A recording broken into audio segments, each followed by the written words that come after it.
Hello மக்களே, tea கடையில் இனிப்பு போண்டா வச்சுருப்பாங்க பார்த்தீங்களா? அதை தான் இப்போ நம்ம செய்ய போகிறோம். வாங்க எப்படி செய்யலான்னு பார்க்கலாம். அதில் ஒரு 2 கப்பு வந்துட்டு மைதா எடுத்துக்கோங்க.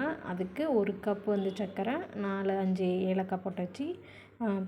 பேக்கிங் சோடா கொஞ்சம், உப்பு லைட்டாக போட்டுக்கோங்க. அந்த சர்க்கரையை வந்துட்டு அரைச்சி நான் பவுடராக மிக்ஸ் பண்ணிக்கிறேன். மிக்ஸ் பண்ணிவிட்டு பார்த்திங்கன்னா கலந்துட்டு கொஞ்சம் கொஞ்சமாக மைதா மாவு நம்ம சப்பாத்திக்கு எப்படி உருட்டுவோம் அந்த மாதிரி கொஞ்சம் லைட்டாக கொஞ்சம் இந்த மாதிரி இதுவும் அடுத்த இன்னொரு பதம் வரும் பாருங்களா, இன்னும் கொஞ்சம் லைட்டாக தண்ணி ஊற்றி இந்த மாதிரி கீழே விழுகணும், நைஸாக அப்படியே கீழே போய் விழுகணும். அந்த பதத்தில் 1 hour போல் ஊற வச்சுருங்க. ஊற வச்சுட்டு நெய் கொஞ்சம் போட்டு கலந்து வச்சு கூட ஊற வச்சுருங்க. நெக்ஸ்ட்டு எண்ணெய் காய வச்சு கொஞ்சம் கொஞ்சமாக எடுத்து விழுகணும். ஓகேங்களா? பாருங்கள், நான் எடுக்கிறேன். அதை அப்படியே அந்த சின்ன சின்ன ரவுண்டாக போட்டால் முடிஞ்சிச்சு.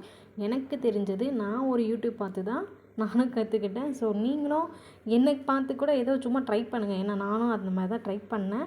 ஸோ ஃபஸ்ட் டைம் செஞ்சதில் ரொம்பவே நல்லா வந்திருந்தது. பார்த்திங்கன்னா நல்லாயிருக்கு, எல்லோரும் நல்லாயிருக்குன்னாங்க. ஸ்வீட்டாகவும் இருந்தது. இதுவும் நீங்கள் வீட்டில் செஞ்சு பாருங்கள்.